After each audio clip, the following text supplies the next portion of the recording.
Vamos a leer los versículos del 1 al 11.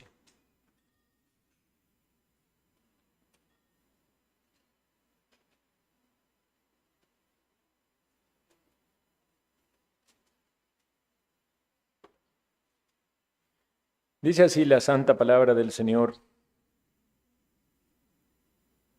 Jehová dijo a Moisés: Anda, sube de aquí tú y el pueblo que sacaste de la tierra de Egipto, a la tierra de la cual juré a Abraham, Isaac y Jacob, diciendo: a tu descendencia la daré. Y yo enviaré delante de ti el ángel, y echaré fuera al cananeo, y al amorreo, al eteo, al fereceo, al heveo y al jebuseo, a la tierra que fluye leche y miel. Pero yo no subiré en medio de ti, porque eres pueblo de dura cerviz, no sea que te consuma en el camino. Y oyendo el pueblo esta mala noticia, vistieron luto, y ninguno se puso sus atavíos. Porque Jehová había dicho a Moisés: Di a los hijos de Israel: vosotros sois pueblo de dura cerviz. En un momento subiré en medio de ti y te consumiré. Quítate, pues, ahora tus atavíos, para que yo sepa lo que te he de hacer.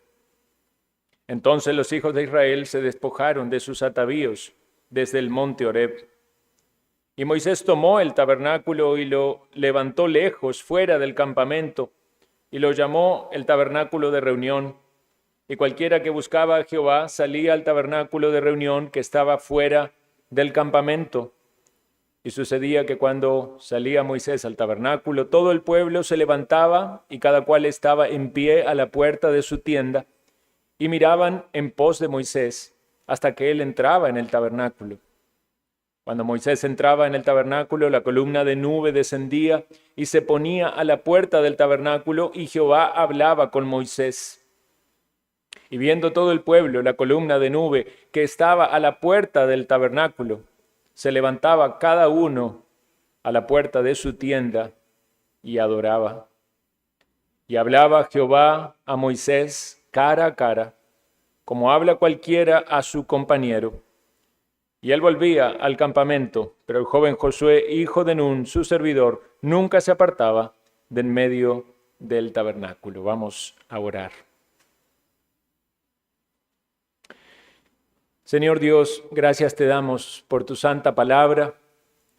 Gracias te damos porque podemos leerla y tenemos la bendición de poder meditar en ella con el auxilio de tu Santo Espíritu que tú has dado a los tuyos, para que conozcamos tu voluntad, para que entendamos, Señor, lo que tú quieres que comprendamos, cómo eres tú, cómo somos nosotros, cómo hemos de agradarte. Oh Señor, pedimos que tu gracia sea derramada en nosotros también en este culto, que sea nuestro tiempo de adoración agradable a ti en la predicación y en la escucha atenta de tu palabra. Cuántas cosas hay que no comprendemos, pero tú obras de maneras maravillosas, profundas, insondables. Tú que conoces la mente y el corazón de cada uno. No hay secretos ocultos para ti, oh Dios. Tú que nos has creado y nos sostienes, nos das el aliento de vida. En ti nos movemos, vivimos, somos. Oh Señor, provee el alimento espiritual en esta mañana. Habla a los pecadores para traerles al arrepentimiento y a la salvación. Edifica a tu pueblo, pastorea a tu rebaño, Señor. Lo pedimos en los méritos de Jesucristo, el buen pastor. Amén. Tomen asiento, hermanos y amigos. El capítulo pasado y el último sermón, recordamos que vimos que el pueblo quebrantó los mandamientos del Señor con la adoración del becerro de oro. Prácticamente todos los mandamientos de las tablas de la ley fueron quebrantados. Tuvieron otros dioses, quebrantando el primer mandamiento. Se hicieron ídolos, quebrantando el segundo mandamiento. Tomaron el nombre de Dios en vano, porque recuerden que dijeron, haremos fiesta para Jehová. Participaron allí de un sincretismo religioso. Fornicaron y codiciaron.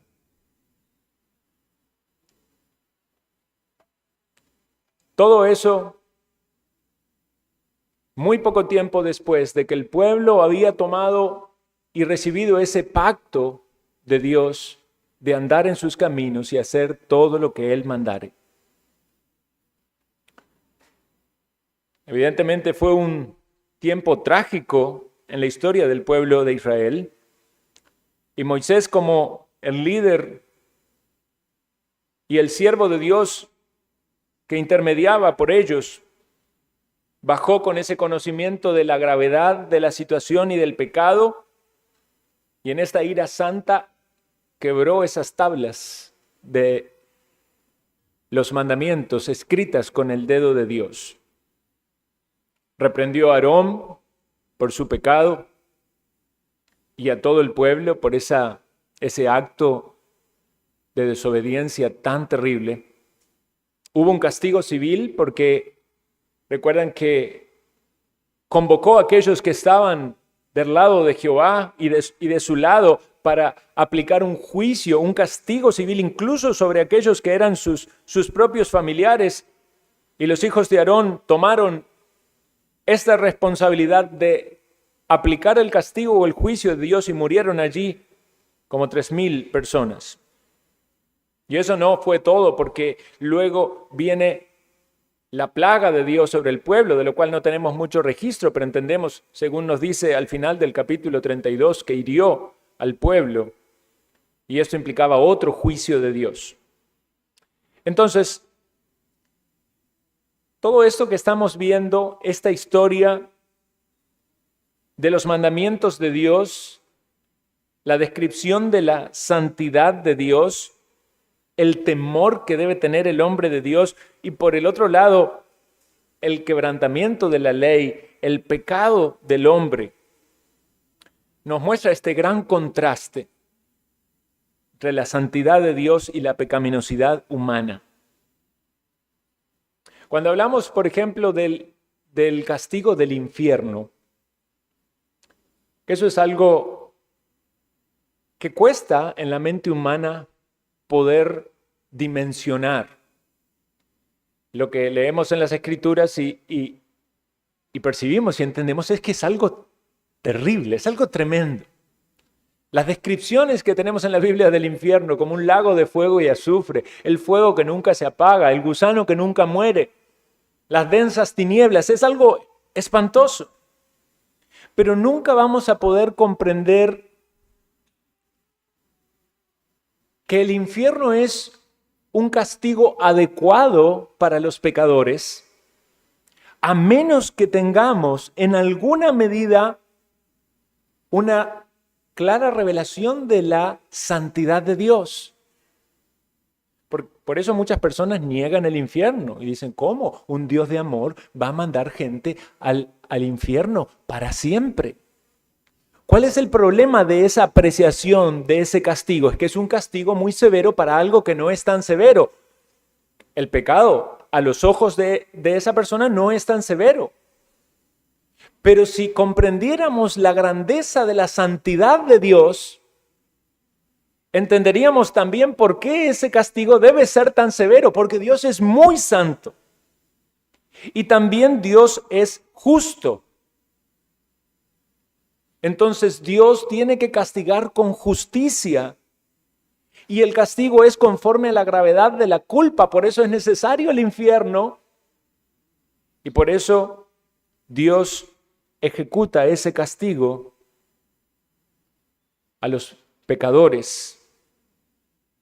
Pero hay una cosa más que en ese razonamiento nos debe maravillar.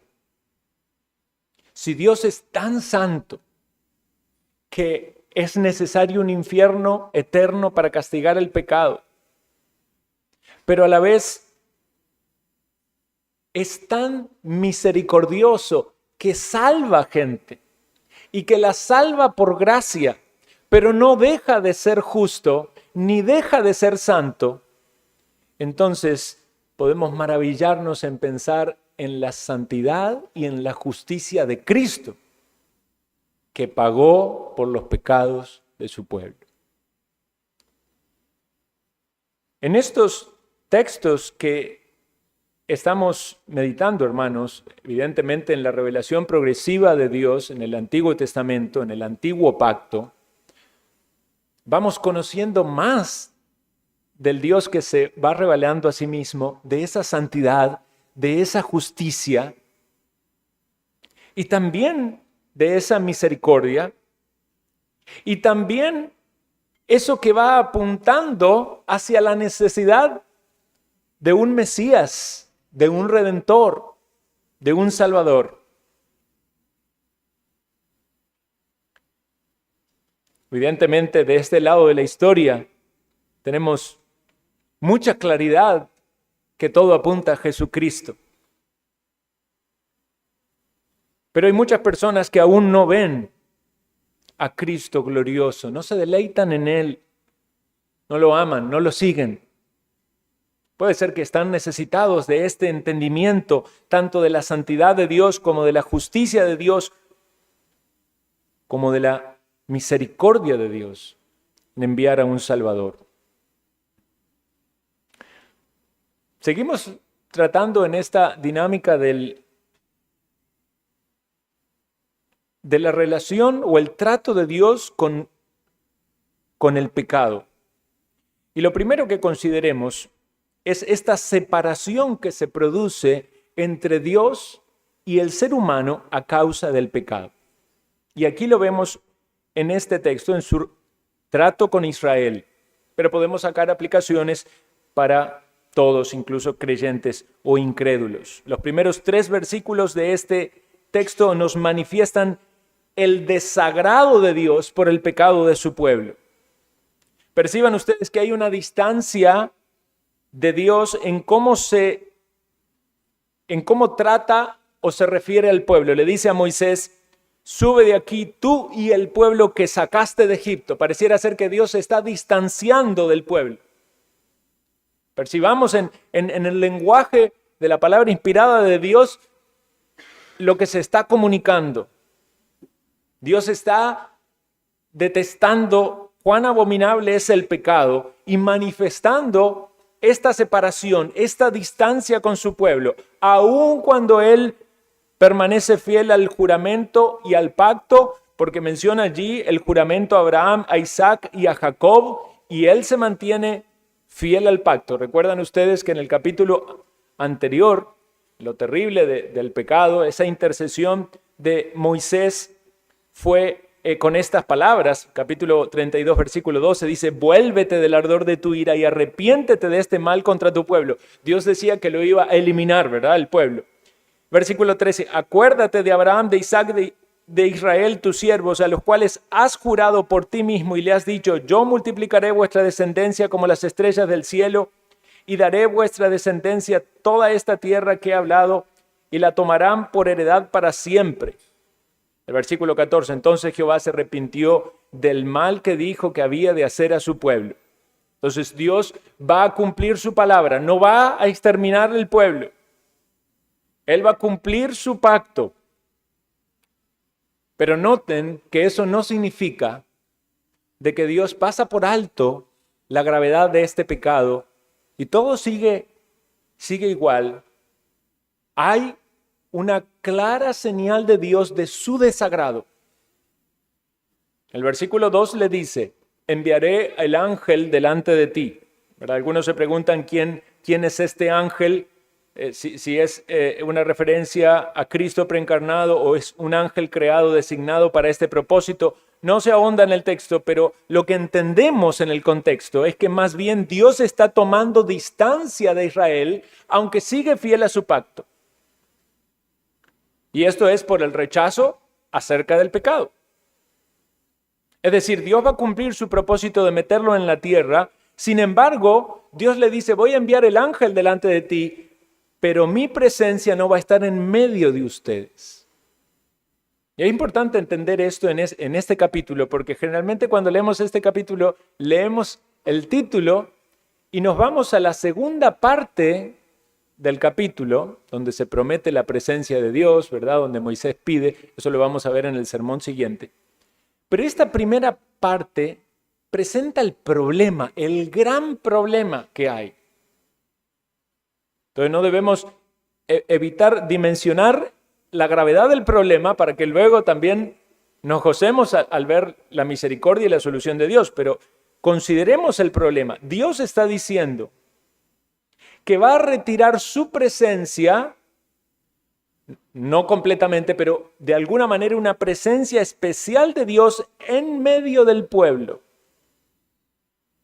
Recuerdan que entre las enseñanzas que recibió Moisés, una clave era que iba a haber un santuario y que Dios habitaría en medio de ellos. Pero ahora Dios dice, no voy a estar en medio de ustedes. Incluso cuando leímos en Éxodo 19, cuando ellos habían salido de Egipto y Dios lo había llevado al Sinaí, Dios le dijo de manera específica, si dieres oído a mi voz y guardares mi pacto, vosotros seréis mi especial tesoro sobre todos los pueblos de la tierra. Dios lo estaba poniendo a ellos en el más alto lugar sobre todos los pueblos de la tierra, pero le estaba pidiendo obediencia.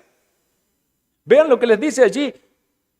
Éxodo 19:6 dice, y vosotros me seréis un reino de sacerdotes y gente santa. Sacerdotes y gente santa. Y lo que estamos viendo en la experiencia de Israel es que no eran gente santa. Y tampoco iban a ser un reino de sacerdotes porque habían quebrantado ese pacto mosaico. Y por eso a partir de ese momento los sacerdotes iban a ser los hijos de Leví, porque ellos fueron los que se pusieron del lado de Jehová, del lado de Moisés y aplicaron el juicio. Entonces ya no iban a ser todos sacerdotes. No eran gente santa, eran unos pecadores. Eran rebeldes.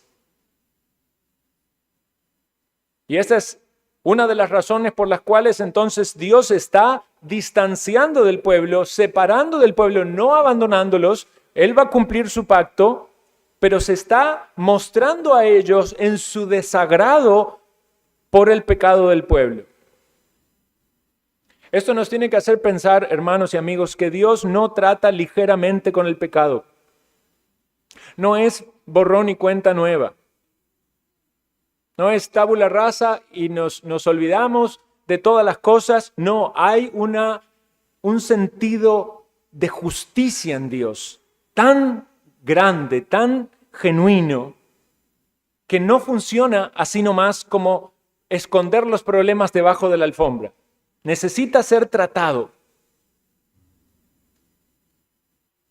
Esta situación y esta relación nos muestra cómo interactúan Dios con su pueblo a la luz de su santidad, su justicia, su poder, su misericordia, pero también el temor que debemos tener.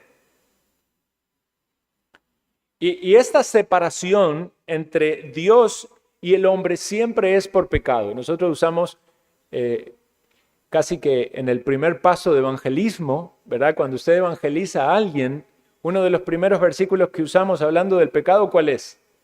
Romanos 3:23, ¿verdad? ¿Qué dice? Por cuantos todos pecaron están, y le explicamos a la gente, decimos, destituidos de la gloria de Dios significa separados. El pecado separa. Esa es la consecuencia. Adán y Eva pecaron en el Edén, ¿y qué hizo Dios? Separarlos, sacarlos del Edén. En la historia de Israel esto se dio muchas veces. ¿Recuerdan cuando el arca fue capturada? La gloria de Israel era perdida, ¿verdad?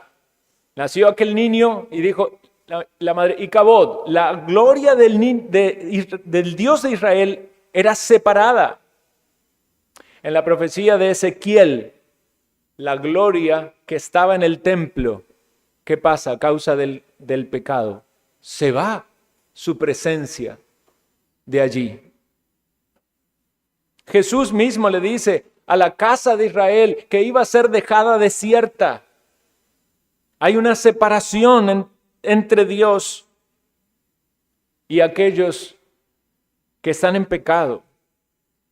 En el mensaje a las iglesias del Apocalipsis a Éfeso le dice, quitaré mi candelero. ¿Cuál es la idea de esto? Se iba a separar de ese lugar. Ciertamente esto es un gran mal, que Dios retire su presencia. Esto es algo que debe causar mucho dolor. Y debemos entender que es por el pecado. David, en su humillación y arrepentimiento, ¿qué le pedía a Dios? Decía, no me eches de delante de ti. No quites de mí tu Santo Espíritu. No quería David estar separado de Dios, necesitaba de la presencia de Dios y en su humillación clamaba que no sea separado. Pero Dios no solamente se distancia del pueblo a causa del pecado y el rechazo que Dios tiene al pecado, sino que por otro lado, Dios está protegiendo al pueblo. Porque si Dios se quedaba en su presencia en el medio del pueblo, en un pueblo que cometía actos de tal desagrado de Dios y de tanta rebeldía, naturalmente la ira de Dios iba a ser derramada sobre ellos. Por eso se menciona en este texto, no sea que te consuma en el camino, es decir, me voy a retirar de ti, porque si voy en medio de ustedes, cuando ustedes actúen de este modo, los voy a tener que consumir. Notemos la incompatibilidad de Dios con el pecado. Dios se aleja, por un lado, porque rechaza el pecado, pero por otro lado, hasta como una manera de misericordia, porque la Escritura nos dice que Dios es fuego consumidor. Deuteronomio 4:24, en el mismo versículo, es que es celoso. Dios es celoso. Y a la luz de lo que hemos meditado en los sermones anteriores, ¿cuál es el peor pecado que está aquí en juego? Es la idolatría, es otros dioses. Por eso Dios es celoso, porque Dios nos quiere para Él, no para otros. Por eso Dios no acepta que adoremos otros dioses. La religión falsa, usted puede decir que cree en Dios y tener cualquier otros ídolos, pero con el Dios verdadero no se puede eso. Y hemos meditado ya en los sermones anteriores en la idolatría. Y hablamos que idolatría no es solo tener un ídolo, una estatua o una figura, sino muchas aquellas cosas en nuestra vida que pueden ocupar el lugar de Dios, la atención o la gloria que Dios se merece. Sean cosas físicas o cosas no tangibles. No se puede servir a dos señores. Entonces piense esto, Dios es Dios celoso y Él es fuego consumidor. Y el gran problema del ser humano es que está separado de Dios por causa del pecado. Claro, esto es diferente en el creyente, ¿verdad? El creyente nunca va a estar completamente separado del Señor. El creyente tiene el Espíritu Santo de Dios viviendo dentro. El Señor nos ha prometido su presencia. Yo estaré con vosotros hasta el fin del mundo. El Señor está con el que es de Cristo. Él nunca va a retirar su presencia de nosotros. En el antiguo pacto, los creyentes o los que estaban que eran justos delante de Dios, seguían a Dios, no experimentaban las bendiciones que nosotros tenemos en el nuevo pacto. Nosotros, los creyentes, tenemos la presencia de Dios con nosotros, prometida y permanente. Pero debemos entonces ver esto para también valorar las bendiciones que tenemos en el nuevo pacto. Ahora, si el gran problema del ser humano es la separación de Dios, esto nos lleva a pensar en la necesidad que hay de un genuino arrepentimiento. Por eso en el versículo 5 queda bastante claro este llamado al arrepentimiento. Dios los confronta al pueblo y le dice, pueblo de dura cerviz. La cerviz es esta parte, ¿verdad? Del cuello, aquí, la nuca, la parte posterior del cuello. Ser de dura cerviz significa tener el cuello rígido, como un animal que no quiere doblar su cabeza, que no quiere someterse al yugo. Esto lo utiliza la Biblia en un sentido figurado, es una metáfora para describir a quienes no quieren escuchar a Dios, quienes no quieren ser corregidos, quienes persisten en el pecado, quienes se rebelan contra la autoridad divina. Especialmente cuestión de rebeldía. No se dejan guiar, endurecen su corazón, no aceptan la realidad de que deben arrepentirse, es decir, rechazan el arrepentimiento. Y puede haber personas así, a los cuales Dios confronta con su palabra. O puede ser que haya momentos o áreas en nuestra vida en los cuales actuemos de este modo, y para eso necesitamos la confrontación de Dios por su palabra, por su Santo Espíritu, porque hay amenazas de castigo y de corrección, como leíamos recién. Si la presencia de Dios iba con ellos, en un momento subiré en medio de ti y te consumiré. Es fuego consumidor, ¿verdad? Decimos, no hay que jugar con fuego, ¿verdad? Los niños decimos, tengan cuidado con el fuego. Dios es fuego consumidor. Entonces no se puede querer vivir en la presencia de Dios, experimentar la presencia de Dios y consecutivamente vivir en el pecado y experimentar el pecado. El castigo es cuestión de tiempo, el castigo viene. El pecador que permanece en su pecado y abusa de la misericordia de Dios enfrenta la ira de Dios. Y esto es aún claro en el sentido de la gracia común, que dice Romanos 1 acerca de la gente en su estado natural que rechaza agradecer a Dios, reconocerlo, se vuelca a la idolatría. Dios los entrega a una mente reprobada y hacen cosas terribles. Por eso hay un llamado de Dios al arrepentimiento.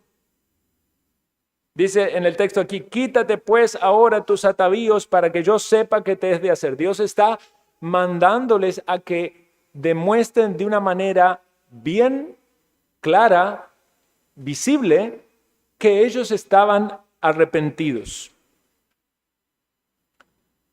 Los atavíos tenían que ver con una vestimenta regular que ellos tenían. No necesariamente esto apunta a aquellas joyas que usaron en su adoración idolátrica, sino más bien que Dios los estaba llamando al arrepentimiento y que ese arrepentimiento sea claramente demostrado. Dios utiliza esta frase, quítate tus atavíos, pero en la Escritura lo leemos en varias oportunidades donde el llamado al arrepentimiento es, por ejemplo, vestirse de una manera donde queda claro que esa persona está en aflicción, ¿verdad? Con ropas ásperas, o como dice algunos textos, en polvo y en ceniza, o como pasó, por ejemplo, en Nínive, cuando fue a predicar el profeta Jonás, y el rey mandó a todos a arrepentirse, ¿verdad? Y a vestirse de una manera clara, donde se mostraba que no querían recibir el castigo de Dios, que Dios tuviera misericordia. Esto es lo que Dios le dice al pueblo, no pueden estar así como si nada ha pasado. Esa es una gran lección para el arrepentimiento. Cuando alguien está verdaderamente arrepentido, no está como si nada ha pasado. Hay un sentido claro de culpa, hay una carga, hay un dolor, hay una tristeza. Muchas veces ese arrepentimiento lleva a cambios que por supuesto deben comenzar desde el interior, pero también lleva a cambios exteriores. El versículo 4 habla de que el pueblo se vistió de luto, ¿verdad? Y entonces eso es muy claro, porque la manera en la que nos vestimos demuestra mucho qué es lo que vamos a hacer o cómo está nuestro ánimo, ¿verdad? Usted ve una persona de pantalonetas y una sudadera de estas para piscina o para la playa, y usted asocia eso con que esa persona va a la playa o va a ir a una piscina. Ve a alguien con ropa deportiva, va a hacer algún deporte. La manera en la que nos identificamos desde ese punto de vista de la vestimenta tiene un mensaje. Entonces Dios dice, vístanse de luto. Demuestren que están arrepentidos. Quizás no es tan común ahora, cuando alguien está en luto o en agonía, algún tipo de ropa específica. Pero el mensaje tiene que ver con una muerte, exactamente. En el arrepentimiento hay un luto porque es la muerte del yo, es la muerte del orgullo, es la muerte de la autosuficiencia.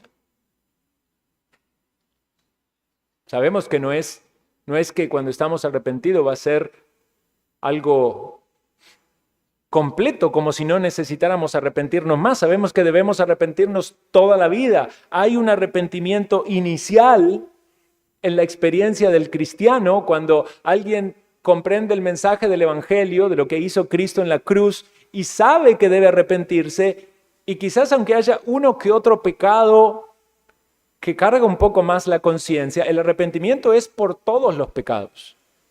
Y le dice, Señor, me arrepiento de todo lo que he hecho. Es casi que el momento, ¿verdad?, de la conversión, donde hay esa confesión y arrepentimiento de todos los pecados y se recibe el perdón por todos los pecados. Pero eso no significa que esa persona no se va a arrepentir más. El cristiano sigue arrepintiéndose, sigue siendo nuestra experiencia a lo largo de nuestra vida, porque seguimos pecando. No pecamos de la misma manera que cuando estábamos enceguecidos en el mundo y sin Cristo, pero sin embargo necesitamos volver a arrepentirnos una y otra vez. Esta es la práctica en la vida cristiana de la piedad, de la santificación. Y esto lo demostró Israel en el versículo 6, dice que se despojaron desde sus atavíos desde el monte Hermón. El famoso predicador Spurgeon decía, el arrepentimiento es absolutamente necesario, no existe camino al cielo sin él. Las personas que les predicamos el Evangelio, les animamos a que estén en paz con Dios, deben entender eso, tienen que arrepentirse. Cuando alguien dice yo soy de Cristo, cuando alguien dice yo tengo un testimonio para compartir de mi conversión, una de las preguntas que debería hacerse es ¿de qué pecado se ha arrepentido usted? ¿De qué pecados Cristo lo rescató? ¿Puede usted decir que se ha arrepentido de distintas prácticas, acciones, pensamientos, actitudes para seguir a Cristo?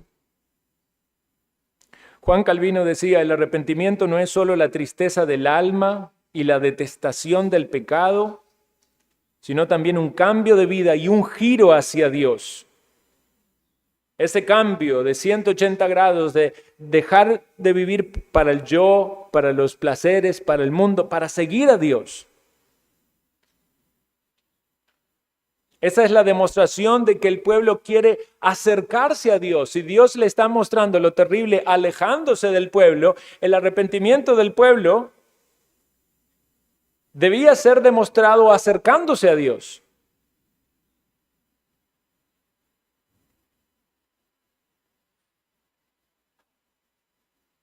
Por eso cuando alguien dice que se ha arrepentido, pero no busca a Dios, ese no es un arrepentimiento verdadero.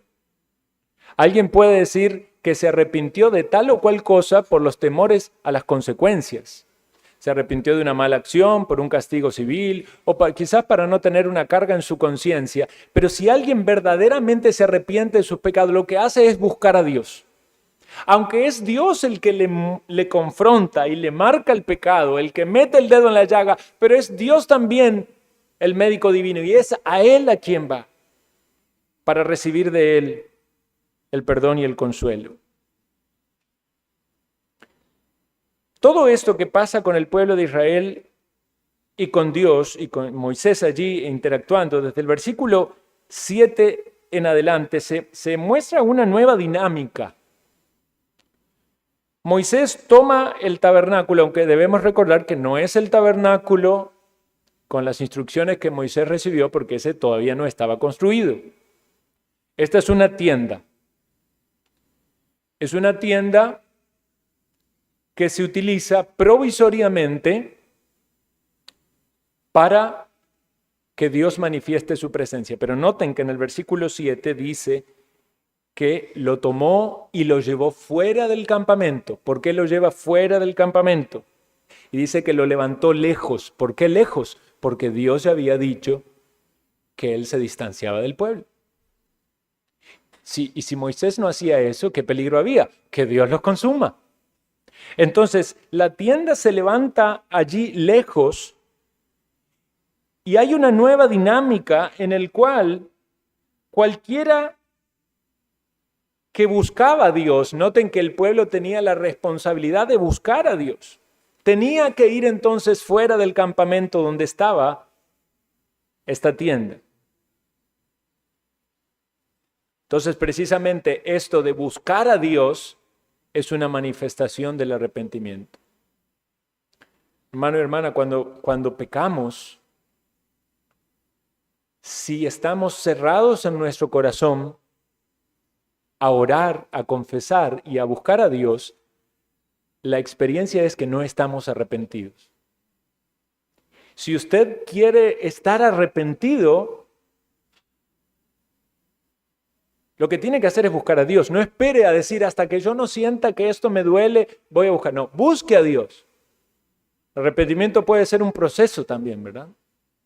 Donde esa culpa, ese dolor por el pecado cometido, por haber ofendido a Dios, aún nosotros sabiendo que tenemos la salvación, tenemos la vida eterna, tenemos el perdón de nuestros pecados, pero el creyente, como dice la confesión de fe nuestra, caemos en un desagrado paternal. O sea, Dios nunca nos va a rechazar a nosotros como sus hijos. Somos hijos de Dios para siempre. Nos da la salvación y tenemos vida eterna. No perdemos su presencia.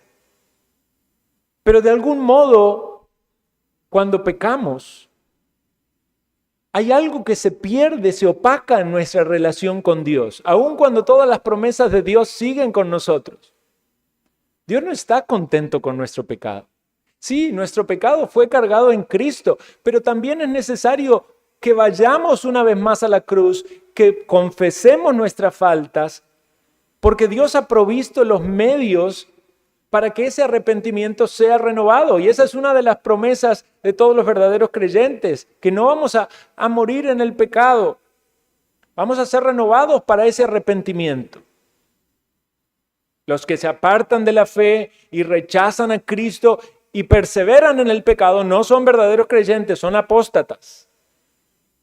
Pero el verdadero creyente, cuando cae en pecado, contrista al Espíritu de Dios, quizás no aprovechó bien los medios de gracia, no fue diligente en su búsqueda de Dios, en la santificación, las tentaciones de este mundo, el engaño del corazón, tantas cosas.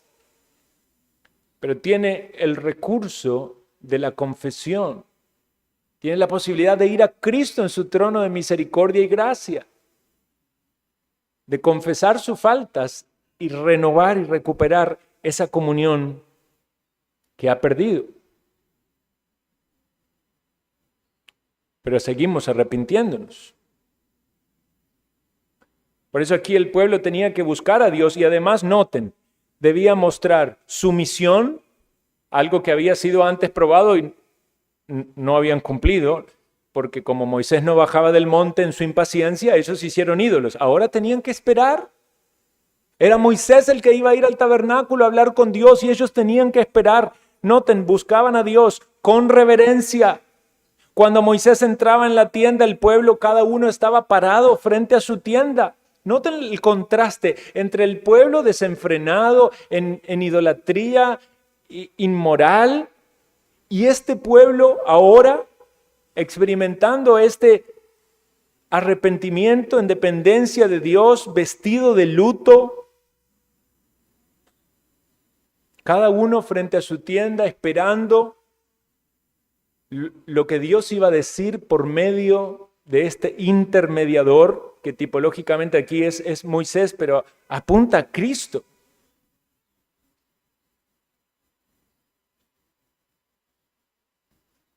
Y noten lo que dice el final del versículo 10. Se levantaba, vamos a leerlos desde el inicio, dice, y viendo todo el pueblo la columna de nube que estaba a la puerta del tabernáculo, esto es la nube que representaba la presencia de Dios, se levantaba cada uno a la puerta de su tienda y adoraba. Ahora el pueblo está adorando al Dios verdadero.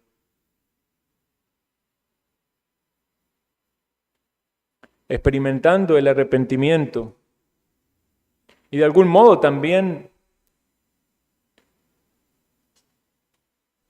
ese castigo, esa separación de Dios, lo cual hacía sumamente necesario que hubiera un intermediador.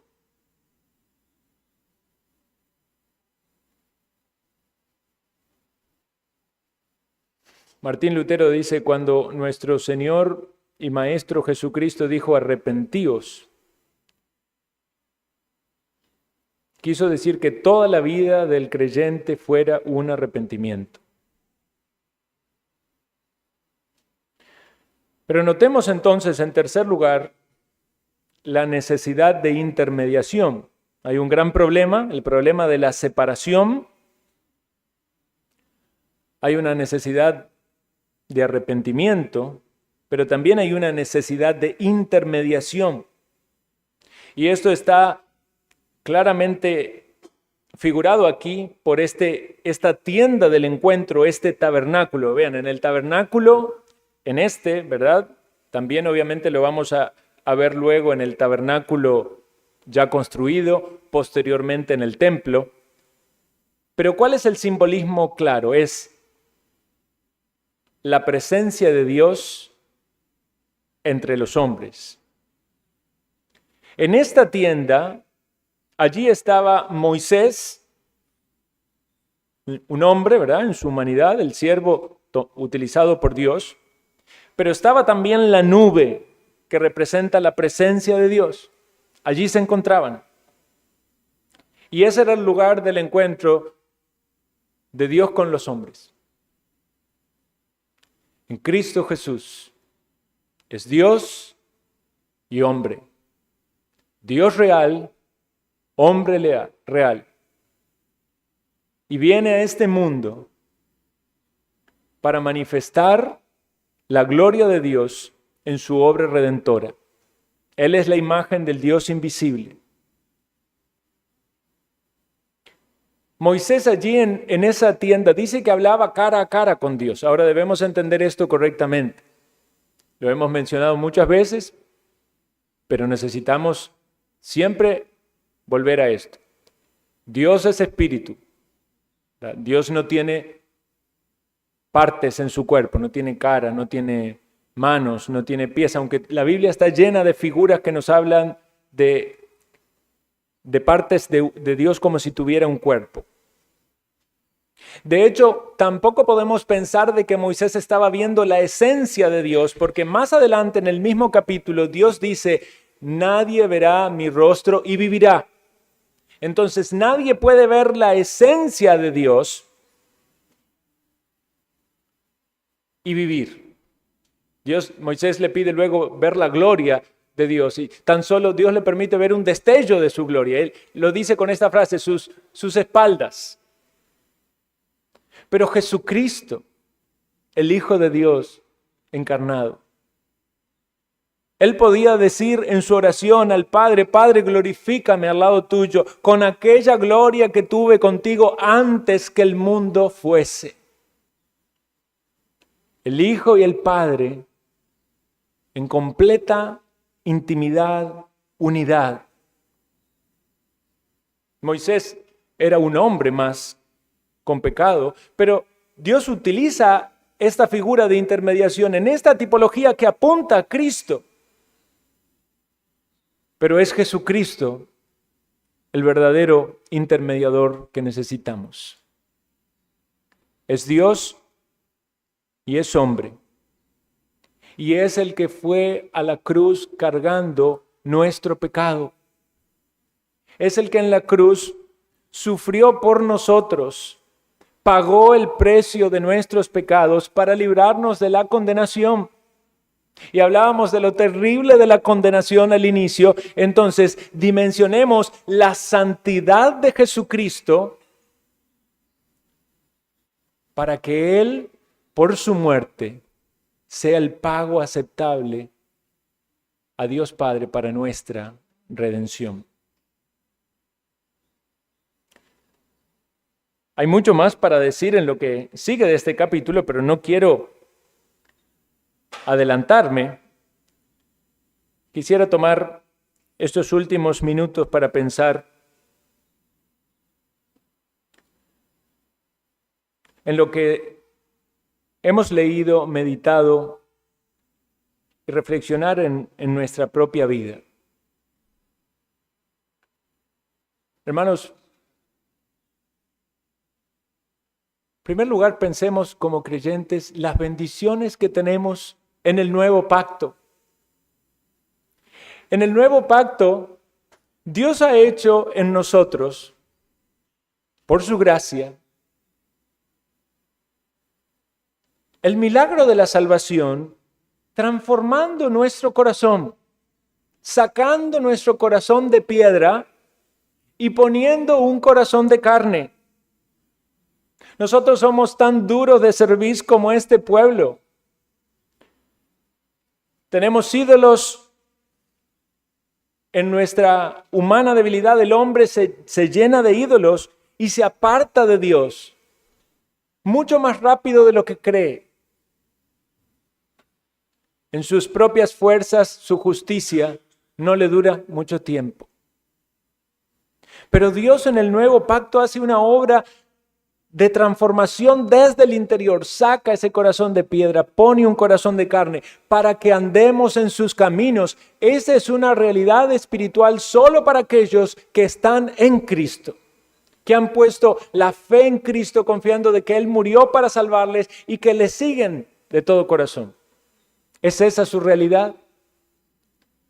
Si no, usted sigue en un pacto de obras, pensando de que usted algún día va a cumplir los mandamientos, algún día va a esforzarse lo suficiente por dejar las cosas malas de este mundo. Reconozca ya que no puede. No es por obras. La salvación es un regalo por gracia. Dios la da por gracia. Por eso Dios envía al Salvador. Y por gracia salva a los pecadores. Pensemos cuán maravilloso también es que en este nuevo pacto, la presencia de Dios nunca va a ser quitada de nosotros si usted es de Cristo. Dios nos ha dado las arras, el sello, la garantía de que somos de Él al darnos su Santo Espíritu. Usted sabe que el Espíritu Santo de Dios mora en el creyente y produce fruto espiritual. Quizás usted en su diario vivir, luchando con el pecado remanente, ve muchas cosas negativas en su vida, pero quiero animarlo también a ver que en la bendición de la salvación de Dios, Dios le ha dado muchos avances por su Santo Espíritu. Usted ama a Dios, usted busca a Dios, usted se duele por su pecado. Usted confiesa su pecado, usted va a la cruz de Cristo. Usted sabe que Él es fiel, que Él está ahí y va y lo busca en su palabra. Hermanos, no debemos temer de que vamos a estar separados de Dios, de que Dios se va a ir de nosotros, porque tenemos esa promesa de que Él está con nosotros. Sí, es cierto, Dios sigue siendo el mismo Dios santo, que no se complace con el pecado de los suyos. Quizás Dios nos corrija, nos discipline, como todo padre que ama a sus hijos, los corrige y los disciplina, pero estamos en una relación con Dios que en el antiguo pacto no experimentaba. Él es nuestro Padre, Cristo nuestro Salvador, es nuestro sumo sacerdote. Todo esto debería llevarnos a decir cuán grande y misericordioso es Dios con nosotros.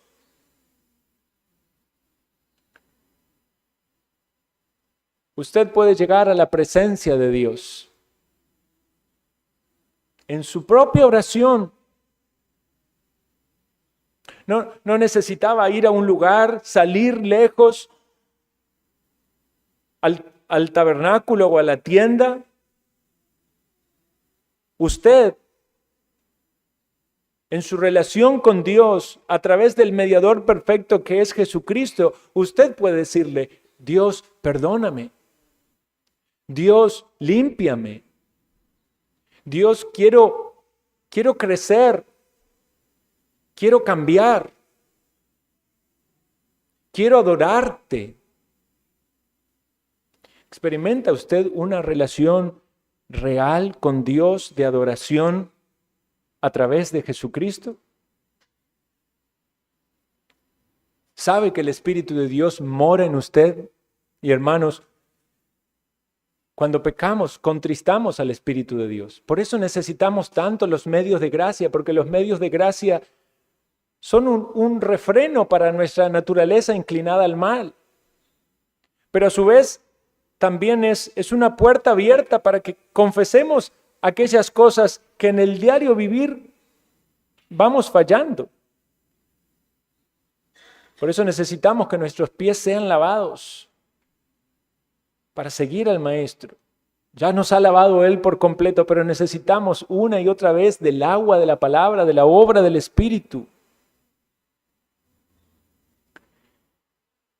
Quiere el Señor darnos un gran sentido de gratitud por estar en el nuevo pacto, por tener el Espíritu Santo de Dios, que atienda esto, es una persona, está en nosotros. Podemos contristarlo o podemos dejar que Él obre en nosotros fruto espiritual. Y tenemos a Cristo, está con nosotros, es su promesa. Y tenemos a Dios por Padre. Todo lo que leemos en el Antiguo Pacto nos muestra más de Dios, pero cuando vamos a lo que tenemos en Cristo, nuestro corazón debe rebosar de gozo, de alegría y de adoración. ¿Tiene usted el perdón de pecados? ¿Tiene usted paz con Dios? Quizás Dios, por su palabra, le lleva al arrepentimiento. ¿Hay entre nosotros aún alguien aquí que no goza de esa relación real y genuina con Dios? Por el amor de Dios se lo suplico. Mire a Cristo. Piensa en Cristo. Ve a Cristo justo, perfecto, muriendo en la cruz, cargando su pecado para darle vida eterna. No espere más. Porque aquellos que lo hemos experimentado y que lo vivimos día con día, las bendiciones que tenemos en Cristo, nuestro corazón debe rebosar de alegría y de gozo. Vamos a seguir en el próximo sermón meditando más sobre la presencia de Dios. Oremos.